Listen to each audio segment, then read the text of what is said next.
Assalamualaikum warahmatullahi wabarakatuh. Saya Siti Nilasari dari jurusan PGMIC.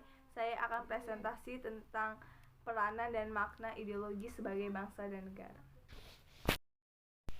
Pengertian ideologi. Istilah ideologi berasal dari kata idea yang berarti gagasan, konsep, pengertian, dasar, cita-cita, dan logosnya tuh yang berarti ilmu. Jadi secara harfiah, ideologi berarti ilmu tentang pengertian dasar, ide atau cita-cita. Cita-cita yang dimaksudkan adalah cita-cita yang tetap sifatnya dan harus dapat dicapai, sehingga cita-cita itu sekaligus merupakan dasar, pandangan, paham, ideologi yang semula berarti gagasan.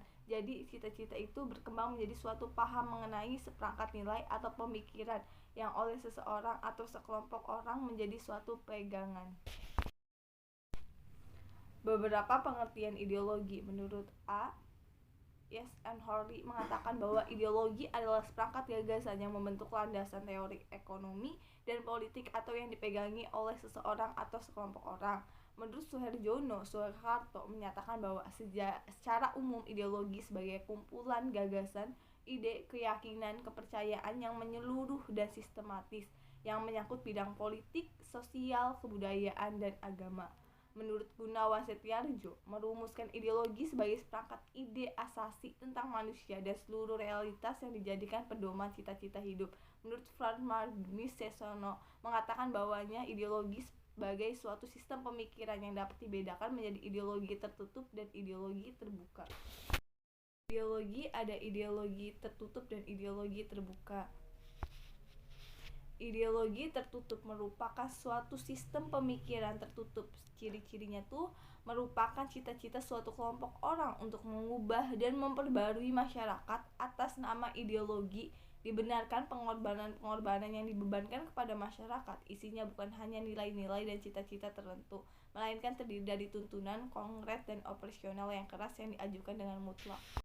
Ideologi terbuka merupakan suatu pemikiran yang terbuka. Ciri-cirinya tuh bahwa nilai-nilai dan cita-citanya tidak dapat dipaksakan dari luar, melainkan digali dan diambil dari moral, budaya masyarakat itu sendiri. Dasarnya bukan keyakinan ideologis sekelompok orang, melainkan hasil musyawarah dari konsensus masyarakat tersebut. Nilai-nilai itu sifatnya dasar, secara garis besar saja sehingga tidak langsung operasional. Fungsi utama ideologi dalam masyarakat menurut Ramlan Surbakti tahun 1999 ada dua, yaitu sebagai tujuan atau cita-cita yang hendak dicapai secara bersama oleh suatu masyarakat, dan dengan mempersatu masyarakat karenanya sebagai prosedur penyelesaian konflik yang terjadi dalam masyarakat. Sifat-sifat ideologi itu ada 3. Yang pertama itu ada dimensi realitas yang terkandung dan dirinya bersumber dari nilai-nilai yang hidup dalam masyarakat, terutama pada waktu ideologi itu lahir, sehingga mereka betul-betul merasakan dan menghayati bahwa nilai-nilai dasar itu adalah milik mereka bersama. Pancasila mengandung sifat dimensi realitas ini dalam dirinya.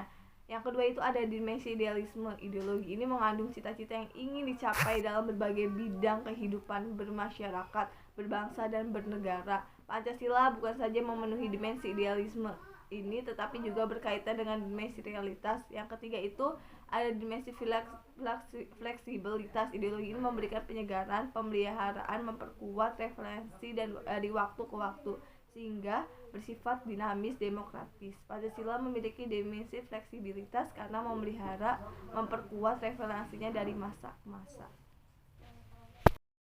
Faktor-faktor pendorong keterbukaan ideologi Pancasila yaitu pertama ada kenyataan dalam proses pembangunan nasional dan dinamika masyarakat yang berkembang secara cepat. Yang kedua itu ada kenyataan menunjukkan bahwa bangkrutnya ideologi yang tertutup dan beku cenderung merupakan perkembangan dirinya. Yang ketiga itu pengalaman sejarah politik masa lampau. Yang keempat itu tekad untuk memperkokoh kesadaran akan nilai-nilai dasar Pancasila yang bersifat abadi dan hasrat pengembangannya secara kreatif, dinamis, dan rangka pencapaian tujuan nasional. Sekalipun Pancasila sebagai ideologi bersifat terbuka, namun ada batas-batasan keterbukaan yang tidak boleh dilanggar, yaitu stabilitas nasional yang dinamis, larangan terhadap ideologi Marxisme, Leninisme, dan komunisme, mencegah perkembangan paham liberalisme, larangan terhadap pandangan ekstrim yang menggelisahkan kehidupan bermasyarakat, menciptakan norma-norma baru harus melalui konsensus. Makna Pancasila sebagai ideologi bangsa. Makna Pancasila sebagai ideologi bangsa Indonesia adalah bahwa nilai-nilai yang terkandung dalam ideologi Pancasila itu menjadi cita-cita normatif bagi penyelenggaraan.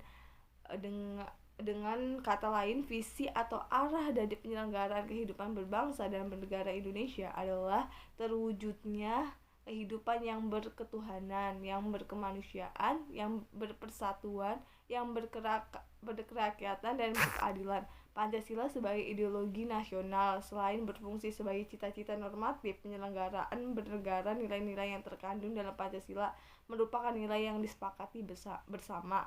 Karena itu juga berfungsi sebagai sarana mempersatu masyarakat yang dapat mempersatukan berbagai golongan masyarakat Indonesia. Macam-macam ideologi, ada ideologi liberalisme, ideologi kapitalisme, ideologi kolonialisme, ideologi farkisme, ideologi sosialisme, ideologi fasisme, ideologi nazisme.